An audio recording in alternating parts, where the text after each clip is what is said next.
అందరికీ నమస్తే. నేను మీ జేఎస్కే జలిశ్రవంతున్నా. మహబూబాబాద్ జిల్లాలో అధికారులు ఉన్నట్టు లేనట్టు జిల్లా యంత్రాంగం పనిచేస్తుందా చేయట్లేదు. అసలు ఏం జరుగుతుంది ఏం అర్థం కావట్లేదు. 24 గంటలు గత 2 నెలలుగా 24 గంటలు యథేచ్ఛగా ఆకేరి వాగుని మొత్తం ఆగం చేస్తూ మొత్తం ఎక్కడికక్కడికి తోడేస్తూ ఆకేరి వాగు మొత్తం ఖాళీ చేస్తూ అక్కడ ఉన్నటువంటి గ్రామ ప్రజల్ని తాండా గ్రామంలో ఉన్నటువంటి ప్రజల్ని భయభ్రాంతులకు గురి చేస్తూ బెదిరిస్తూ 24 గంటలు అంటే 24 గంటలు ఇసుక రవాణా జరుగుతూ ఉన్నది. మహబూబాబాద్ జిల్లా ఇసుక వచ్చి చేరుతా ఉంది. మరి ఈ ఇసుక తోలుతుంటే అది ఎస్పీ ఆఫీస్ మీదుగానే పోవాలి. మహబూబాబాద్ జిల్లాలో ఒకటి రావాలంటే ఎస్పీ ఆఫీస్ మీదుగా రావాలి. మరి ఇంత జరుగుతూ ఉంటే అసలు ఏం పట్టనట్టు అధికారులు ఎట్లా ఉంటా ఉన్నారు? మరి వీళ్ళని రాజకీయ నాయకులు ఏమన్నా చూసినట్టండి ఉండండి అని చెప్పిండ్రా? మరి అట్లా చూస్తుంటే రాజకీయ నాయకుల చేతుల కింద వీళ్ళు ఏమైనా అధికారులు పనిచేస్తా ఉన్నారా? వాళ్ళు చెప్పినట్టు చేయడానికే వీళ్ళు అధికారులుగా ఉన్నారా? అసలు ఏం అర్థం కావట్లేదు.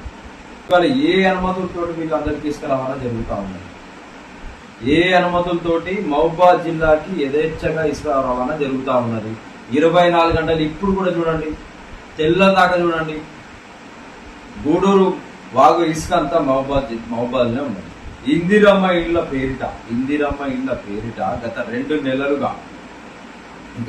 నెలలుగా ఇసుక రవాణా జరుగుతూ ఉన్నది.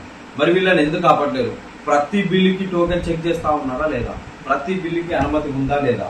ఒక బిల్లు మీద ఎన్ని ట్రాక్టర్లు పోతా ఉన్నాయి? ఒక్క టోకెన్ తీసుకొని ఎన్ని ట్రాక్టర్లు దోలుతా ఉన్నారు? వీళ్ళు ఎక్కడెక్కడ పోస్తా ఉన్నారు? మొత్తం చెప్పండి.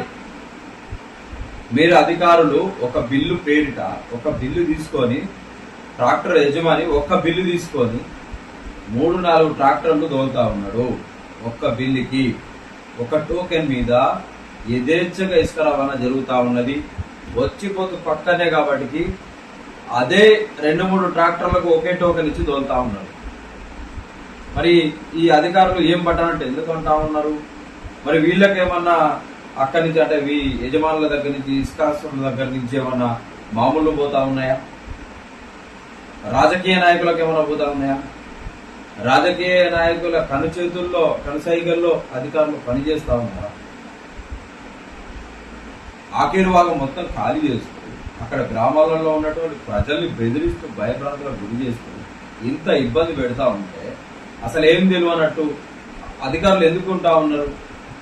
ఖచ్చితంగా జిల్లా ఎస్పీ గారు అలాగే కలెక్టర్ గారు చొరవ తీసుకోవాలి. ఖచ్చితంగా కలెక్టర్ గారు చొరవ తీసుకోవాలి. ఒక్క బిల్లు పేరిట ఎన్ని ట్రాక్టర్లు పోతా ఉన్నాయి?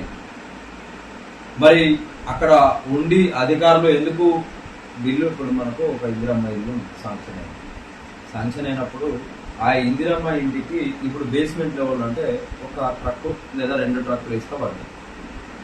2 నెలలుగా నిద్రాగారం లేకుండా డంపులు పోగేస్తూ అంటే ఇసుక డంపులు పోగేస్తూ ఒక బిల్లు పేరిట ఇసుక డంపులు తయారు చేస్తూ ఎక్కడెక్కడో అంటే ఇక చెప్పదు కానీ నేను చూపెడతా మొత్తం అవి కూడా చూపెడతా. ఎక్కడెక్కడ ఇసుక డంపులు ఉన్నాయి, ఎట్లా వస్తుంది ఇసుక, ఎక్కడొచ్చి చేరుతుంది, మొత్తం ఎక్కడికి పోతుంది, సింగారం నుంచి ఉగ్గంపల్లి ఆ ఏరియా నుంచి ఎట్లా వస్తుంది ఇసుక, ఎక్కడ పోతుంది, ఎక్కడెక్కడ డంపులు చేసిండే మొత్తం ఒకసారి చూపెట్టి నాలుగు. రెండోసారి కూడా నేను చూపెట్టడానికి సిద్ధంగా ఉన్నా. ఎంఆర్ఓ గారు మీరు సిద్ధమైతే చెప్పండి. చిన్నగూడూరు, నెల్లికుదురు, మహబూబాబాద్ ఈ జిల్లా మొత్తం తిరుగుతా. మహబూబాబాద్ జిల్లా మొత్తం ఊర్లలో జిల్లాధికారులు ఉన్నారు, పోలీసులు ఉన్నారు, ప్రభుత్వ రెవెన్యూ డిపార్ట్మెంట్ ఉంది, మైనింగ్ డిపార్ట్మెంట్ ఉంది. ఇంతమంది ఉండగా కూడా ఎటువంటి అనుమతులు లేకుండా 24 గంటలు ఇసుక రవాణా జరుగుతూ ఉన్నది మహబూబాబాద్ జిల్లా. మరి ఎక్కడ పోయినట్టు మీరు అందరూ? సాయంత్రం 5 అయింది, 6 అయింది, డ్యూటీ అయిపోయింది, పోయి మీ పని చేసుకుంటారు ఇంకా.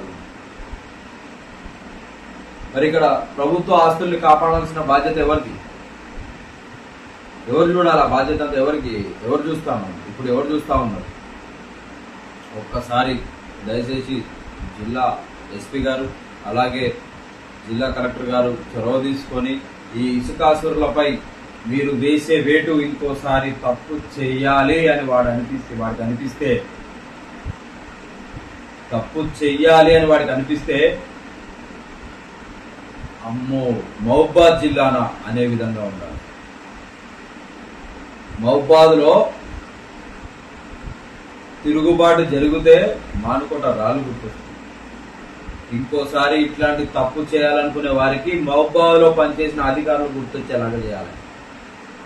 దయచేసి మీరందరూ ఖచ్చితంగా వీరిపై చర్యలు తీసుకుంటారని, అక్రమంగా రవాణా చేస్తున్న వారిపై కఠినమైన కేసులు పెట్టి ఇందిరమ్మ ఇండ్ల పేరుట అధికారులని నమ్మించి మోసం చేస్తున్నటువంటి ఇసుకాసులపై కఠినమైన చర్యలు తీసుకుంటారని కోరుకుంటూ ఇట్లు మీ జని శ్రవణ్ కుమార్.